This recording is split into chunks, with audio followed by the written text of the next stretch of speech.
Good evening, everybody.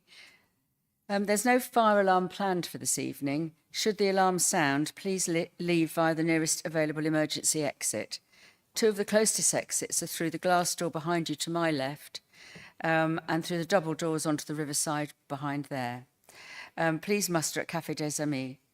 Members of the public are welcome to make their own recordings of the meeting using whatever non-destructive methods they think are suitable. This meeting is being minuted, recorded and audio streamed via YouTube and the Council's website. The Westgate Gardens at the Riverside are locked at sunset, so members of the public may have to leave the Guildhall by the side exit again behind the glass door. The Guildhall voting system is not working due to server issues, so votes will be taken by roll call. Please remember to turn on your mic when speaking and voting, everybody. Thank you. Pippa, have we got any apologies? No apologies, Chair. So we have no substitutes. Thank you. Declarations of interest by councillors or officers. Pippa, could you read out the general declaration? Thank you. All or some councillors may have received correspondence from or spoken with applicants, agents, supporters or objectors, and some of the public speakers may also be known to members of the committee due to their work as councillors. Neither circumstance prevents councillors from participating in the meeting. However, any councillor who considers that they do not have an open mind in respect of any item on the agenda should not participate in the meeting when the relevant item is to be discussed. Thank you. Are there any other declarations? Councillor Prentice first. Yes, as a ward councillor for Barton, I have visited the Verona Holmes building, which is subject of this evening's agenda.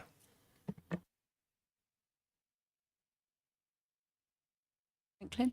Yeah, that I'm a alumni of Canterbury Christ Church and have studied in the building. Thank you. Is there anybody else with a declaration? No. Thank you. No. Just to let everybody know, there will be 3 public speakers this evening. It will be held immediately after the officer's presentation for the relevant item. The minutes of the meeting held on the 5th of March 2024, if you could turn to those, please. Could I have general assent that these are a correct record of the meeting? Thank you, colleagues. That's great. Thank you very much. So now we move to application number CA 23-02263, Canterbury Christ Church University College. Could I invite the Principal Planning Officer, Jessica Harrison, to introduce the application? Thank you.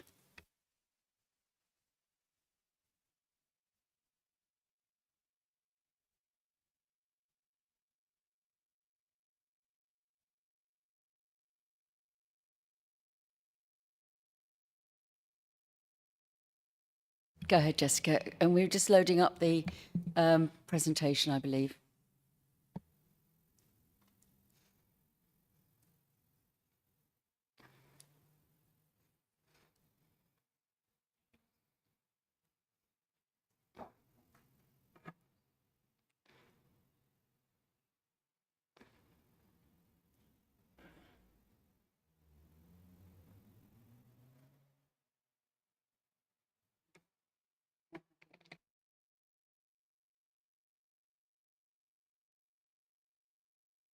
I'm sorry, everybody, there was a practice run that went fine, so let's just give it another minute.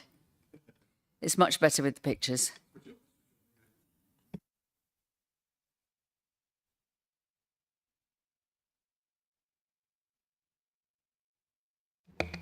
Great, thank you, Chair. Good evening, members. This application proposes the retention of the existing medical building with a reconfigured roof plant at Canterbury Christ Church University. The application site is outlined in red and the wider campus is outlined in blue.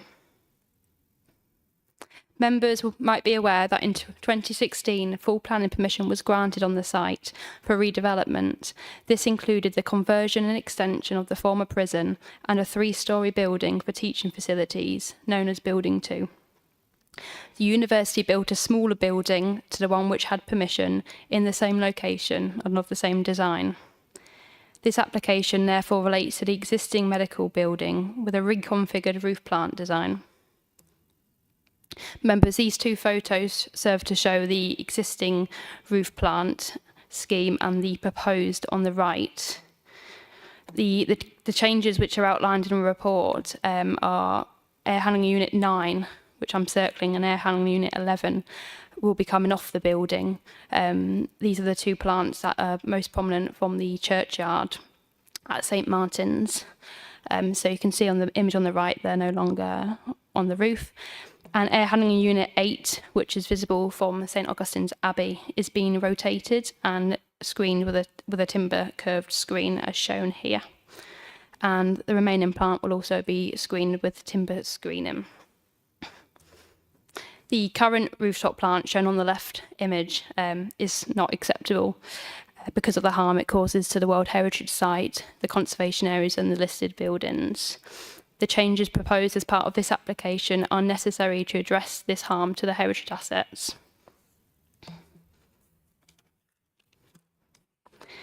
This photo shows the existing elevations of the building on site and the plant on the roof.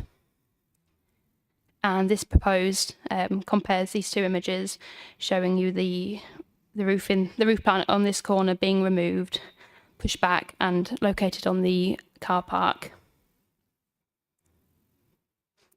This image is from the top of the St Martin's churchyard. This one is particularly important because you can stand at the top of the churchyard and view the cathedral, two elements of the World Heritage Site. The applicant proposes to remove the plant from this location in the view and have some screening to hide the remaining elements. So as you can see, the cathedral is still visible in this view, although the building and the screening does remove some of the view. Because of this, there is still a level of harm to the World Heritage Site and their heritage assets as set out in the report. However, we've been working with the University and Historic England to ensure what's proposed is the harm that has been minimised as much as possible to allow the building to function properly. This photo is from St Augustine's Abbey, looking towards the university campus. You can see the building outlined here in the background, and the timber screen is in the distance. The building from this view is not as prominent, and the screening helps to hide the plant from this view. The committee report sets out the harm to the heritage assets, which have been minimised as much as possible, and the harm is now considered to be less substantial and on the lower end of that scale. Historic England have raised no objection to the scheme, noting that the configuration of the plant has been carefully designed to minimise the harm. The report carries out a balancing exercise, and I've concluded that the public benefits of the scheme outweigh the harm to the heritage assets, which have been given great and considerable weight. As such, it's considered that the application should be approved subject to safeguarding conditions. Thank you, Chair. Thank you, Jessica. And now we'll move to the speakers. Please could I ask Philip Poole, Havelock Street Community Group first.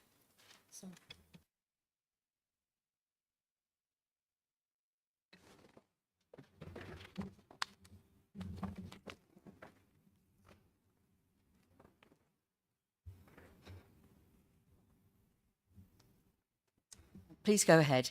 You have exactly 3 minutes. Good evening. I'm speaking on behalf of the Havelock Street Community Group. This application argues for the retention of the new building and the partial removal of unsightly plant on the top of it. And it repeatedly asked the committee to consider the balance of harm to the WHS viewpoints and the benefits of the building itself to the environment, heritage, education, etc. In this sensitive buffer zone, the 2016 planning permission was granted on the understanding that the development would enhance coherence within the WHS. Notably, by its absence in this application is a commitment to facilitate public access, which bears directly on the balance of harm and benefits you're being asked to consider tonight. In 2016, to mitigate the anticipated impact on the view from St Martin's to the Abbey and the Cathedral, the university set out ambitious plans to create a strong visual connection between St Martin's Church, the illustration, St Augustine's Abbey and Canterbury Cathedral, and to open up the campus landscape to the city. The proposal for what was termed St Martin's Steps was essential to make the vantage point, now called Abbey Square, which you'll see in the centre of there,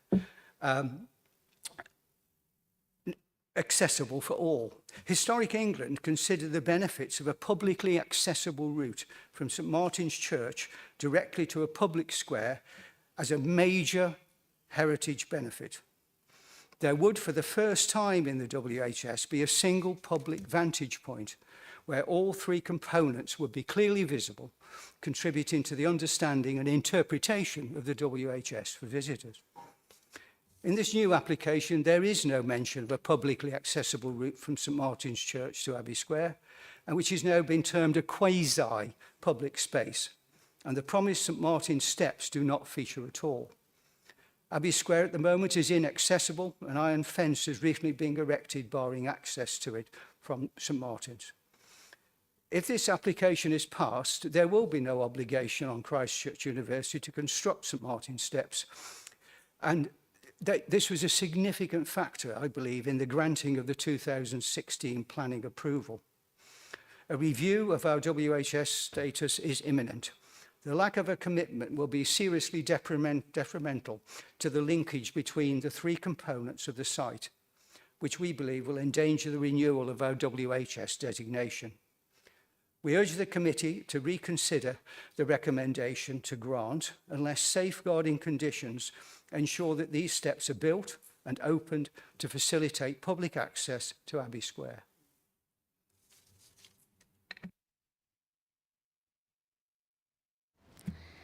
Thank you.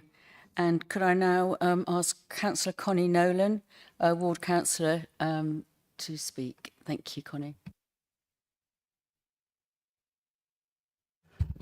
Thank you, Chair. Committee, 2016, the Verona Homes building, as it's now known, wasn't intended to be a STEM building.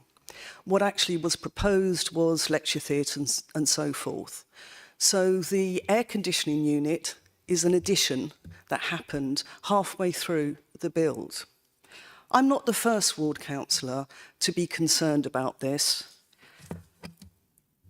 In November 2020, Councillor Dave Wilson wrote to the VC and the Governing Committee to express the concerns of the residents about the Verona Homes building. So you see, this whole thing has a very, very long tail. We have an ambitious, and let's not forget that North Holmes Road is a hill, and so there are lots of challenges when building on that particular site. But 2016 planning permission wasn't given to the building as it stands now.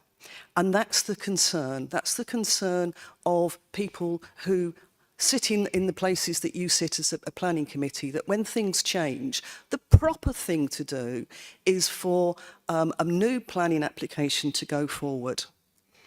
On the 28th of July 2021, Councillor Dave Wilson warned that the World Heritage Site could lose its status, as Liverpool had done. Front page of the Kent Messenger. And yet we read in the proposal to you that actually it's going to be quite okay because you can still see the tower, Bell Harry. I say to you, one of the things that you must do, you have a duty to do, is to safeguard the World Heritage status of this city. And so I am asking you to put conditions on Christchurch so that they must come back whenever there is a change, at the time the change is envisaged, and not retrospectively afterwards.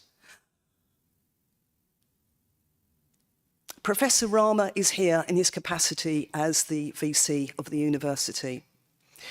Mr Simon Gwynn is here in his capacity as the Estates Director, and I'm publicly asking them to work more closely with the council, with the World Heritage Site. Screening doesn't cut it. I've sent you all photographs of the recent Easter Songs of Praise from St Martin's, which shows quite clearly how, at the moment, the massification of the site and the ventilation plant detracts from that World Heritage view. Thank you, Chair. Thank you. And please may I invite Rama Thiran Amachandran, the applicant, Vice-Chancellor of Christ Church University, to speak.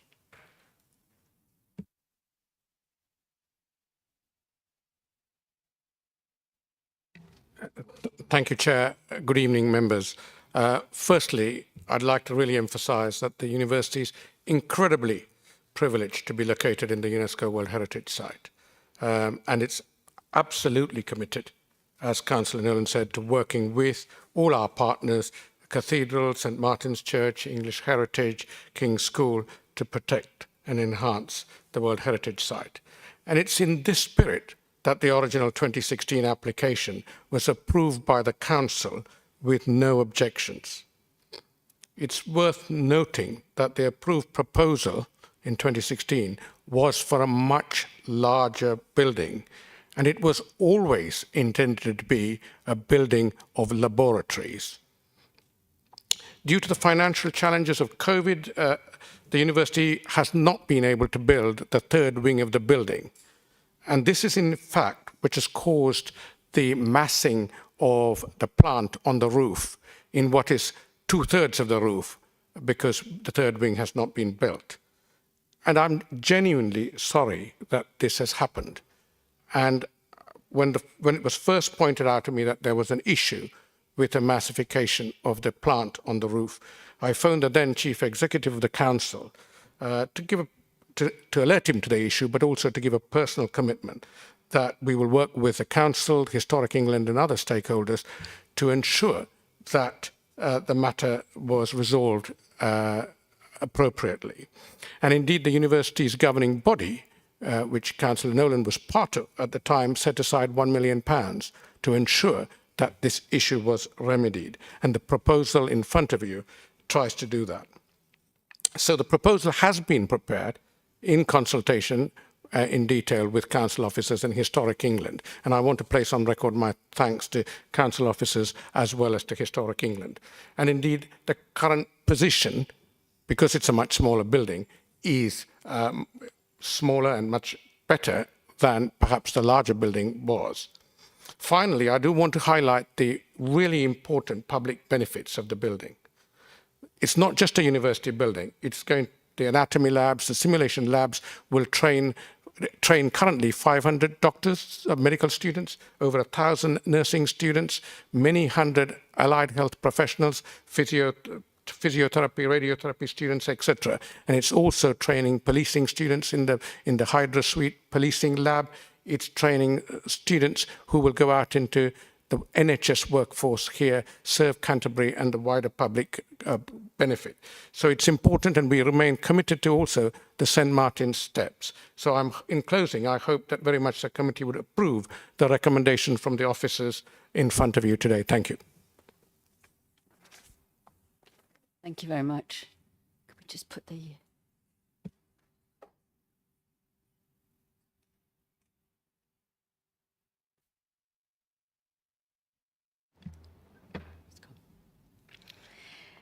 Thank you very much to all the speakers. We've got a very comprehensive report in front of us. A lot of work has gone on behind the scenes on all sides, as you've heard. I would like to put a proposal to the committee that we do follow the officer's recommendation, which is to grant subject to safeguarding conditions. I've no doubt there will be quite a bit of discussion about this, and some of the issues that have been raised by the speakers. I think, I will too be wanting us to discuss. However, I would like to put the recommendation, grant subject to safeguarding conditions. Do I have a seconder? I'll second that, Chair. Harry Mackenzie. So, Councillor Mackenzie, Seconding. Thank you very much. As I said, I expect people to have quite a lot of discussion. So I will open this up to the floor before putting any of my own points. So I've got Councillor Prentice and then Councillor Bothwell so far. Thank you, Chair. Firstly, I don't agree that these plans were not widely consulted upon or given proper publicity, because I think the interest in the media and in other groups and organisations in the city, in the sort of civic society in the city, has pointed out the problems. So I think all those who have taken an interest in this application have made their case, quite rightly so, including in the media. And so I thank Councillor Nolan for calling this in and speaking on behalf of local residents and interested parties. Although, as the Vice-Chancellor of Christchurch has pointed out, the issue with the air conditioning units was raised and communicated. And it's also really important to reiterate we are considering just the air conditioning units here and not the entire building. I found this on the web. Excuse me, my watch going off there. It's obviously interested in what I've got to say. I want to reiterate also that Historic England is the government's statutory advisor on historic environment, and therefore we should attach great importance to its views, not overwhelming importance, but some importance. I suppose another declaration of interest is I used to work for English Heritage, which was the predecessor organisation to Historic England. It now just looks after the properties rather than as the advisor. And so now I know how much people care about views. For example, St Paul's Cathedral. We had a lot of chatter about St Paul's Cathedral when I was working there, and this is, of course, Canterbury's equivalent of St Paul's. I think that the proposed changes to the air conditioning unit placement are reasonable, considering the need to strike a balance between the needs of a high-quality, modern teaching facility that contains the very latest equipment. See, policy EMP8 of the adopted local plan and respect for the historic environment. Our higher education institutions must be competitive, or students will just go elsewhere. And we want them to come to Canterbury, not least because it's an excellent place to come and study, but also because we're proud of our city's heritage, its biggest draw. There is a strong need to safeguard a protected view of the World Heritage Site, such as which Councillor Nolan has highlighted on the TV on Songs of Praise just a few days ago. And it was only 10 days ago I was part of a walking group along the Via Francigena, which Councillor Nolan organised, and which drew attention to that historic route into the city. So I know how important it is. I know how important those views are when you come to the brow of the hill into the city. And we as councillors will actively defend those routes and those views. It's not easy to strike the balance between heritage and modernity, but I think Christchurch have belatedly made that attempt to do so. It's not perfect, but I'm not sure that it can be. There are, after all, poor views of the cathedral from a number of vantage points in Canterbury, many of which predate anything built on the Christchurch campus by decades or even centuries. So, but newer buildings must be fit for purpose and address the challenges of climate change, among others, not least finances as well, which is an important factor. Looking at it another way, quite literally, I was an undergraduate at the University of Kent, and when I first set foot there 23 years ago, the views of the cathedral from my room at Rutherford College were one of the selling points. There were stunning views, and they still are, but the trees have encroached on that view since. I'm not suggesting we prune the trees that you can see from the University of Kent, but it does go to show that it's not simple and there's nuance here, and there are different views and conflicts, I suppose, wherever you look. I also want to look at the architectural standards of the campus, which long predate the current Christchurch management, and some of those buildings aren't of the highest architectural quality. I do think the new building is of a much higher standard, It is much more aesthetically pleasing, if not perfect. The less that's said about some of the other urban reshaping around Canterbury in the post-war years, the better. We do a lot better now, actually, I think, all being said. So just to sum up, I do want to see if we can have a safeguarding condition to enable that attractive, publicly accessible route from St Martin's Steps to be built. I think that should be something we do. However, I know I'm running out of time. We're here to discuss the air conditioning units, aren't we? So whether that's something that we can bring in or not, I don't know. I would certainly be strongly in favour of that. In summary, I do support this application, but I recognise that it's far from perfect, and how we got here is, of course, something that's, something that's not. It's not been a perfect route to where we've got to. Thank you. I think that it would be a good idea, since Paul, it's all right, Councillor Bothwell and Councillor Thomas, I've got you on a list, but I think it would be appropriate to address the issue of the steps, because there are very clear reasons why it's not outlined in this application. And I'm going to ask Simon Thomas, Head of Planning, to explain to us where we are with that and what arrangement has been discussed. I don't know what it is, but I know that it has been discussed, and we're going to get an update today. So that was one of the things I knew that I wanted to hear about as well. So I think we'll ask Simon to do that now, and then everybody can hear this very clearly. Thank you. Yes, thanks, Chair. The walkway through the steps between St Martin's and the university site is particularly important. In 2016, the planning application was considered by Historic England, and they were particularly interested in that walkway being provided, and that was one of the very positive elements of the scheme that they identified. So consequently, in 2016, the planning permission, which was for a much larger site than this current site, it included the prison building, which is to be reconfigured and adapted. So it included that site, and it included the area where the steps would be located. That application was made conditional upon the steps being provided.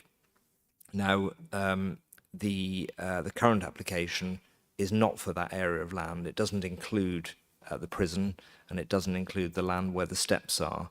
This is purely the Verona House building with the plant reconfiguration. So the extent of the application doesn't include the steps. However, the steps are included within the previous 2016 application with a condition requiring them to be built. Now, the timing of building is going to be a matter of agreement between the council and the university. The information I've had now from the university is that they do intend to build the steps within the next 5 years in conjunction with the prison development, and that's partly to do with the fact that there's a significant amount of infrastructure under the ground where the steps are located. So there's a gas main, and also an electricity substation would have to be moved as well.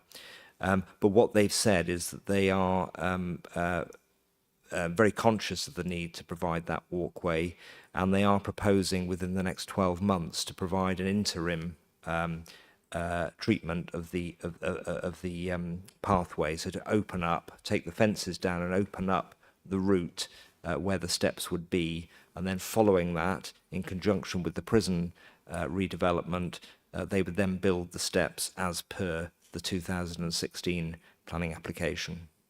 Thank you, Chair. Thank you. I think that gives us a fairly clear idea of where we're going. Councillor Bothwell was the next person.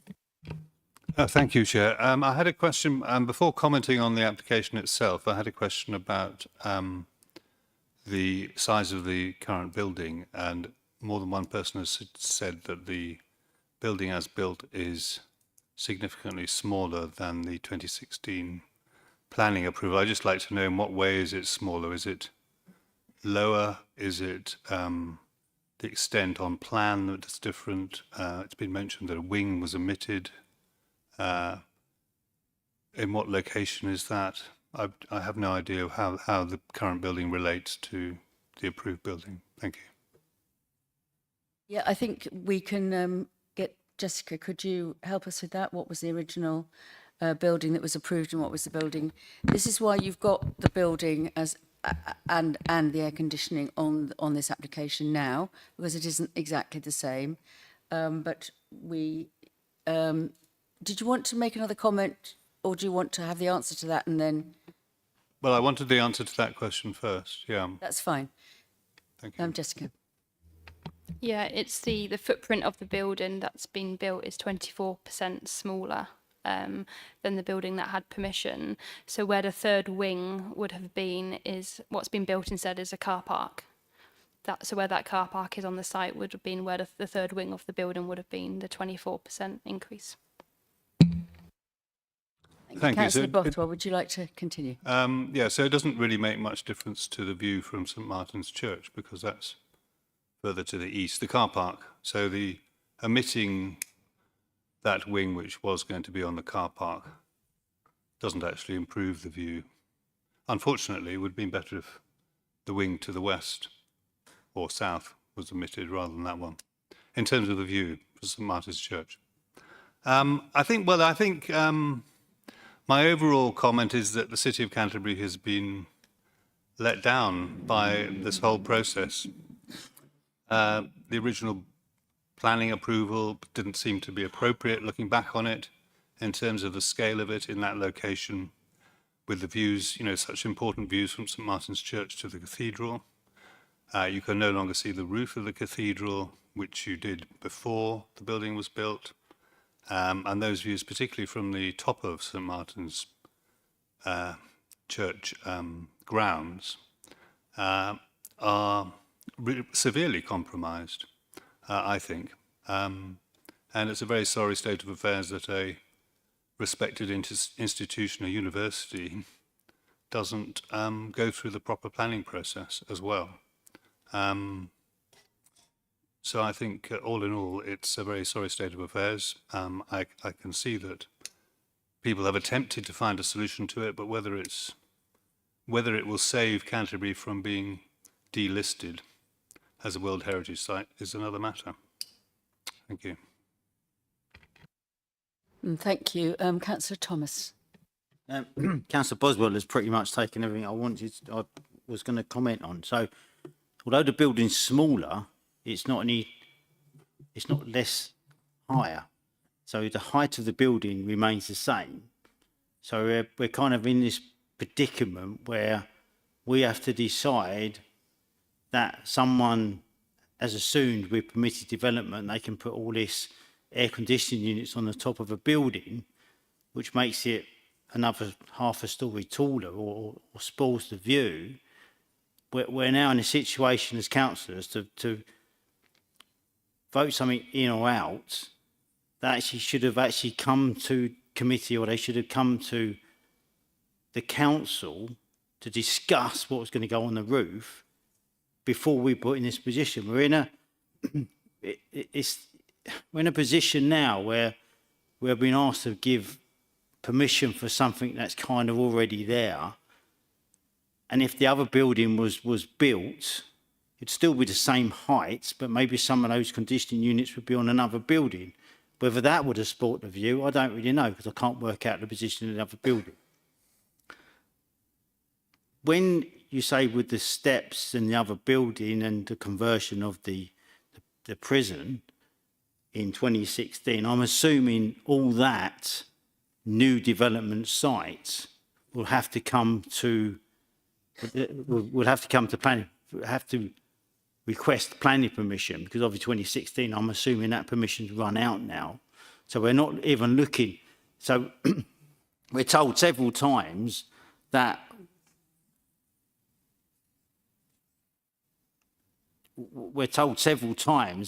we can only look at what's in front of us.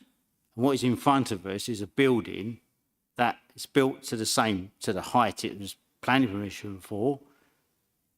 It's a smaller building because another building hasn't tacked on the side of it, but we've still got the height issues and the obscure vision or whatever from the top of the building. So I suppose that's the question. I mean, we are kind of, if we refuse this, we look like we're a council that's against the development and the jobs coming in, as we're all told. But actually, if this was someone's house, we'd say, look, take it down, remove it, because you haven't got planning permission for it. It's because it's a medical building. It's sort of like, it sets a bit more, it's harder for us to refuse it, I suppose. So that is my question. So if it was granted permission in 2016, I'm assuming that permission's run out now, so actually a new application would have to come forward for any more development on that site. Thank you, Chair. Thank you. Simon, do you want to comment on the permission? Yes, thank you, Chair. The 2016 permission was for this for a building on the Verona site, house site, plus the conversion of the prison, plus the external works to the site. That permission, in terms of the external works, has been commenced, so it wouldn't need to come back as an application. It's still a live planning application. So the prison works that were approved in 2016 could continue to be carried out without any further application at this stage. Yes, you can come back. Thank you, Chair. Because they've started that application, it carries on with the whole application. Yeah, sorry, that's my ignorance. Thank you, Chair. Stockley next, please. Thank you, Chair. I think Councillor Thomas has made a good point. I'm old enough to remember 2016. In fact, I think I was on the committee. And I do remember that a lot of time and trouble was taken over these views at the time. There may be those councillors now who think it was wrong and inappropriate, but as a first-class teaching establishment, they do need these facilities. You know, do we want them in town or do we want them elsewhere? You know, we have to decide that. It's too late to decide on the building, it's there. I do find the design somewhat troubling. You know, we now have to accept that if we're going to build multi-storey flat top buildings, they're going to have services on them. This isn't the first time this has come to our committee. You know, for some reason, the designers of these things think that galvanised steel is the best thing to make them out of, you know, which is lovely and shiny and stays shiny for decades and will reflect the sun beautifully and catch the eye from miles around. So I understand the need for changes and indeed screening for these things that are already there. I am troubled by the fact that this is one application, and I know we can't change the law at this committee, but to have one application that now covers multitudes of facets within this development troubles me, because although Rama has clearly stated that the steps are important to the university, and I think everybody here feels that public access is a vital part of this. So I do think I'm concerned that this could take in excess of 5 years. 5 years is what we've been told, and I hope it comes about. But the planning permission, as I understand it by law, now they've started, commenced work, will go on infinitum effectively into the future. So I am a little concerned about how we actually get these steps and public access sorted. I would like, ideally, the university to come back and maybe a second application. I know it will cost them money, time, us, a council, time and money as well. But I think publicly it would be a good step to ensure that we divide what is a huge project and has not been able to be delivered as anticipated due to COVID and various other things. So I do think that's what primarily troubles me. And I do think that we as a council, as a planning authority, must look closely at buildings that we know are now going to have services on top of them. Every building's going to have air conditioning. Every building is going to have ventilation forced you know, even our building in Whitefriars, same situation. Okay, so, and especially in such a sensitive area, we must be more conscious, and I accept that I have a responsibility in this because I helped the first 2016 application. So we weren't aware of the services that were going on the roof, but I think we as a planning authority should be more switched on to the fact that these buildings will need additional plant on the roof. And if we're going to grant permission, we've either got to accept that or insist that the plant isn't put on the roof. It appears that it can be put in a car park. Who knew? I didn't. But you know, maybe that's something we need to look at in the future. Thank you, Chair. Sorry. Councillor Mackenzie. Thank you, Chair. I think colleagues have picked up on some of what I was wanting to say, but I'll say it anyway. So obviously, the plant on the roof is very unsightly and is at best not ideal in a World Heritage site. But as Councillor Stockley pointed out, the building needs these facilities. You know, that like they serve a function and a purpose. So we need. So I suppose what we really need to be thinking about is how do we walk the tightrope here?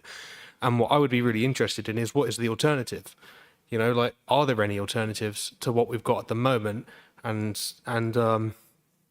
how could they be pursued?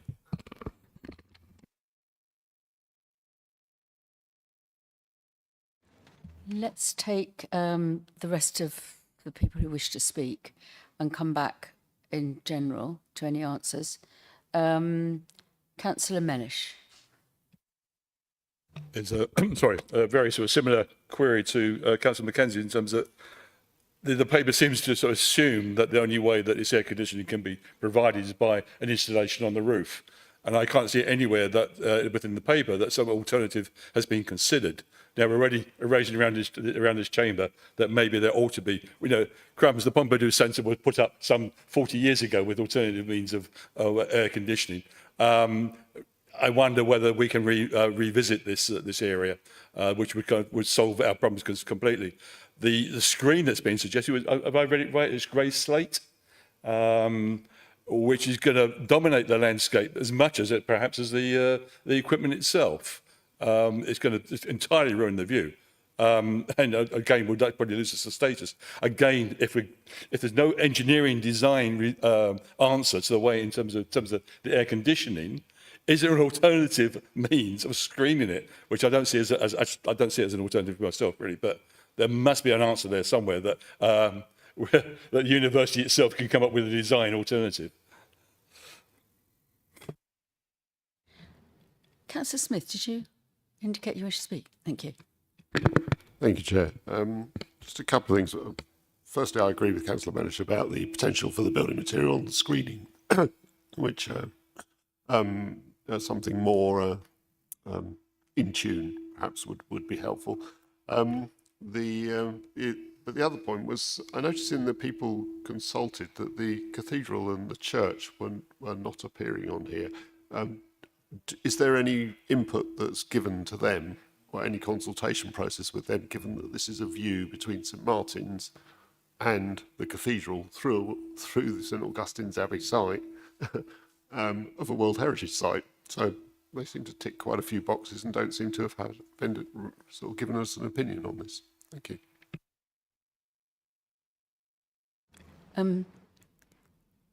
I need to clarify that question, I think. Did you say the church or... Forgive me, I'm not religious myself, so I'm not quite sure of the bodies. So there are others perhaps here better, but I think the cathedral would certainly be an organisation that would have a... Yeah, let's just check. I just wanted to clarify the question. I missed a couple of words. I think we've got a couple of questions which are perfectly reasonable. And yeah, I did say I'd take everybody, and I didn't see your hand before. Councillor Buckman, you speak first, and then we'll try and summarise. Okay, thanks. It was just a couple of things. I agree with quite a few people, actually. It is a shame that, or disappointing really, that there was sort of no application thought about in advance, and maybe Councillor Stockley was saying about rebuilding a bit of goodwill and putting another application in for the sort of the steps area. And I mean, in the ward where I am, is like you had the Larky Woods care home, and that had the same thing with the thing at the top of the roof. And it will. I mean, it can be done. You know, you can put these. You can put extra ducting, whatever it's called, in buildings and come out the side. But obviously, it is probably cheaper to go straight up into the roof. And I don't think, you know, putting screens up, it's still going to be the same height. In fact, probably slightly higher than what's already there to see it, although it might look a little bit nicer. So it's just, I'm just disappointed with all this retro application again on things that, and I think as a council, as officers, I think maybe we could look into that more, see when things are being built, and look at things like that a bit better. That's it. Yes, I checked as well about the screening, because I think there were a couple of comments in representations that were made about the nature of the screening. If we all look at paragraph 18, this is quite clear. Some of the screening is curved timber slatted screen, and some of it is dark grey PPC slats. And a condition is recommended to ensure samples of the screening are submitted to the council before being erected on the roof. Can I just check that that's still the case? And did people realise that there was, you know, that the bit that is so visible from St Martin's Church is the one that's going down.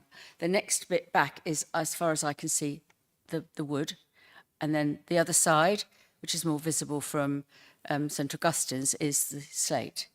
And if we can just clarify that, that gives you some idea.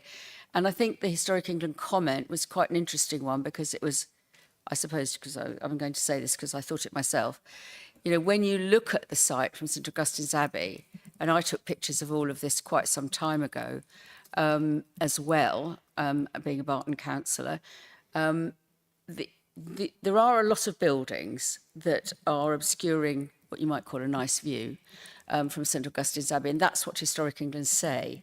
So I think, you know, I'm not saying you have to be happy with what's suggested, but I think we should be clear about what is being suggested on what bits, and I'll ask Jessica to confirm that paragraph, what that paragraph 18 means in terms of the different bits of the building. And the other question to answer, and again, I think we need to ask the officers what process has been gone through in respect of coming to this conclusion, and what alternatives were looked at or what possibilities were considered.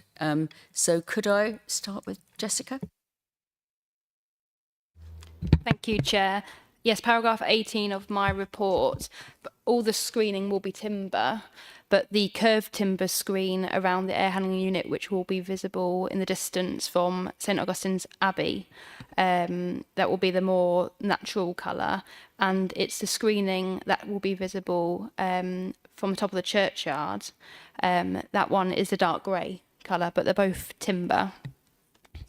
And then on the second point, we've been working with Historic England and the university for the last couple of years to make sure that the scheme that gets put in front of the committee is the least harmful to the heritage assets. We've been working really carefully to ensure that this is the best solution to ensure the building can function properly. It does require a lot of plant on the roof to be able to function because it's a medical building. And we looked at relocating the air handling units, and it's the two most harmful at the moment, which are visible from the churchyard, that we really needed to be taken off the roof because they do detract from the view of the cathedral. So the university do propose to remove those two off the roof, which will greatly improve the view. And the other plant will be screened by the timber screen, and it's not been possible to remove everything off the roof. There is a lot of plant up there, and it does need to be up there. And we have looked at other colours and types of screening as well on the site and in visuals. So, for instance, a dark grey to blend in with the sky, or a camouflage colour screening. But when we've looked at all of those views with Historic England, the colours that have been chosen in the visuals today have come out the least harmful in those views and the least prominent.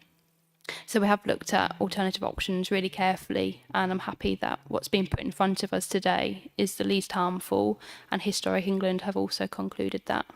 Thank you, Chair. Thank you very much. I think that does answer that question. Councillor Bothwell. Thank you. Just in relation to that, I would suggest that it might be better to, rather than approving colours in the office, it might be better to have samples painted on the actual screening when it goes up, or parts, small sections of screening perhaps are put up, so that this can be verified that the colours are the least intrusive. Because looking at the photos which Councillor Nolan sent earlier today, the sky is a kind of light bluey grey, so that would suggest that a light bluey grey might be better, but obviously conditions change at different times of day and in different seasons, so it might be worth spending some weeks or maybe months just looking at the different colours that could be up there and seeing which ones are in fact least obtrusive. Yes, I mean, I think we have had from the officer that that kind of work has been done, but I will get confirmation.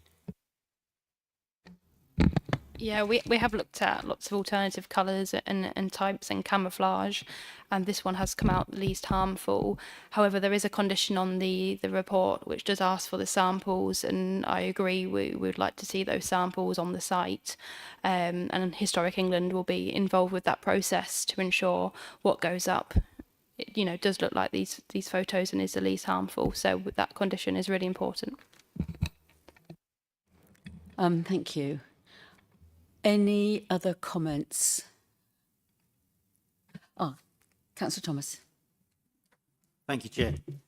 It comes back to the permission given in 2016 for this site. It was debated by the committee then about the heights and the views, and it was quite a big debate on that side of it. Now we're in a position, and it comes back to the first question really, we're now where we are, and we've got to look at something that's least harmful on this site, as opposed to 2016, if they said, right, this is the building we want, but actually we need another 18 inches of screening on top of that building, which will obscure more of your views. This committee, the committee then may have refused that application because it's spoiling the view. But now we're here, we almost feel obliged to pass his application, and we're here because of the situation we've been put in. If this was retrospective on someone else's property, I think we'd say we'd take it down. Thank you. Are there any further comments? Councillor Smith. Yeah, just one thing. I mean, I take it from the answers that I was given that the cathedral don't get a view. It's Historic England who would act as their agents. Is that correct? Could you speak directly into the microphone? I'm not catching you.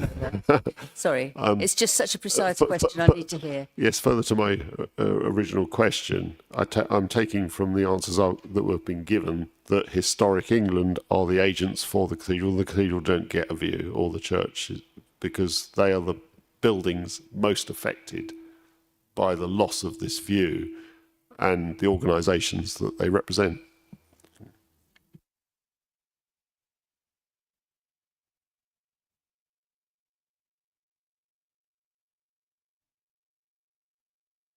So Historic England are commenting on the UNESCO World Heritage Site, and the cathedral and all the church are statutory consultees. That's the answer to that part of the question. Sorry, we had missed that. But that is the answer. Historic England are doing it. In fact, they've been involved in all of the work. I mean, I think they were quite clear. I mean, they were saying, if you were starting pretty much as Councillor Thomas has said, pre-2016, you'd be where you'd be talking about the harm of the whole entire building plus this, but we're talking post the 2016 agreement, which did approve a building of this height.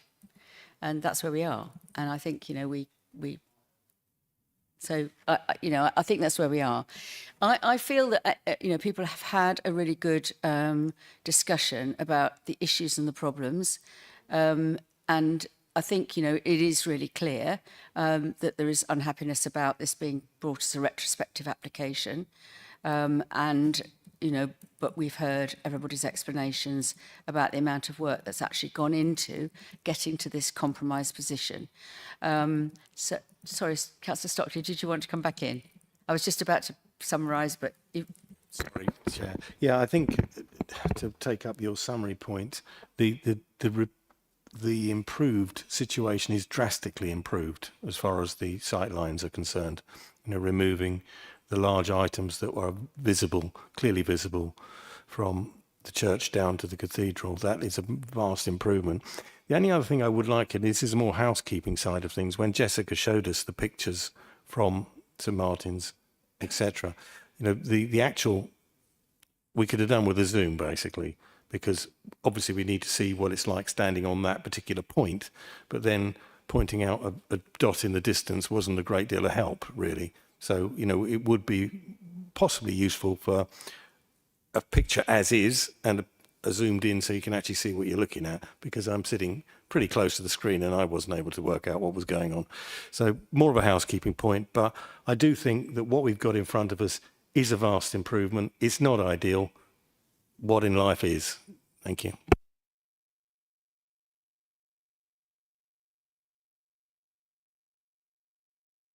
I think we have what we have in terms of the pictures and the presentation.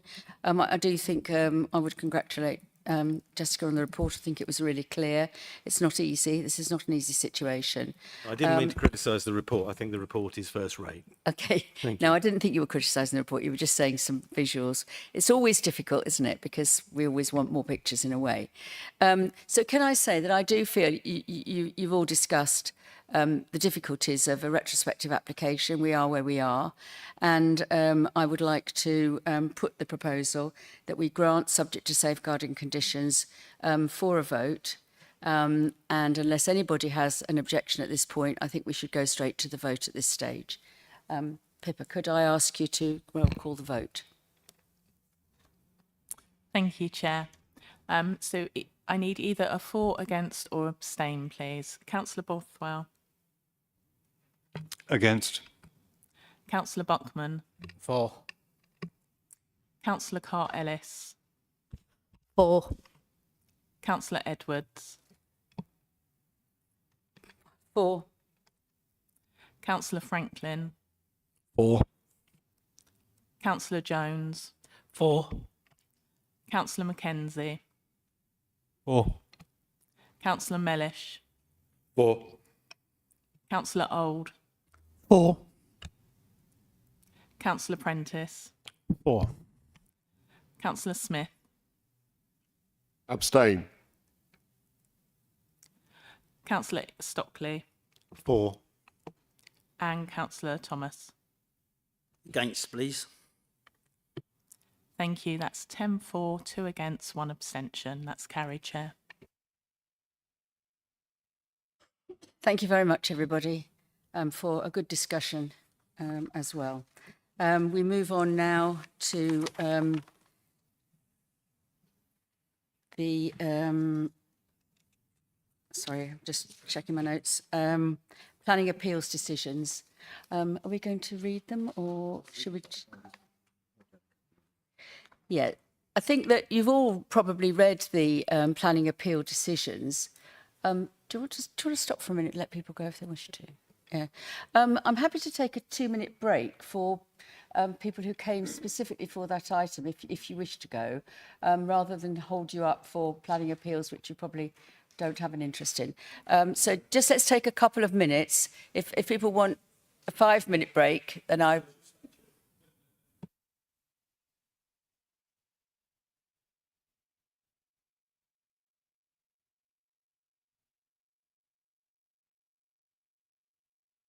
just need you to be aware that we can't stop the streaming partway through, so it's just running as we sit here.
Okay, everybody.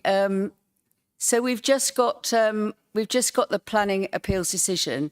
Any questions in a minute? But before that, Simon Thomas is just going to make a couple of comments for you.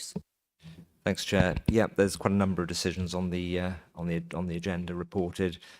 Just a couple of things to point out. There were two decisions, one in Bridge for a dwelling and one in Surrey for, I think, 4 dwellings. They were dismissed by the inspector because they were in the countryside, not sustainable locations. By contrast, we had a decision in Yorklets where the inspector accepted the site was not a sustainable location in broader terms, but felt that because it was a short drive from Whitstable and the petrol filling station provided day-to-day products, that was acceptable in that case. It feels like a rogue decision to us because it's very different to the other decisions that we've experienced elsewhere. So that's that. Then the only other thing was you'll see the beach safety assessment at Whitstable for the Oyster Company was also approved. So that came to committee probably about 6 months ago. And the inspector felt that the beach safety assessment did what it needed to do, which was to consider beach safety, but not go into the level of detail that I think a lot of people wanted it to go into. It was the limits of the planning process and planning legislation I think we reached, as opposed to what people might have wanted, and that's for us to go beyond that. So I think those are my observations. Thank you. Do you have any questions about any of the appeals? Anybody?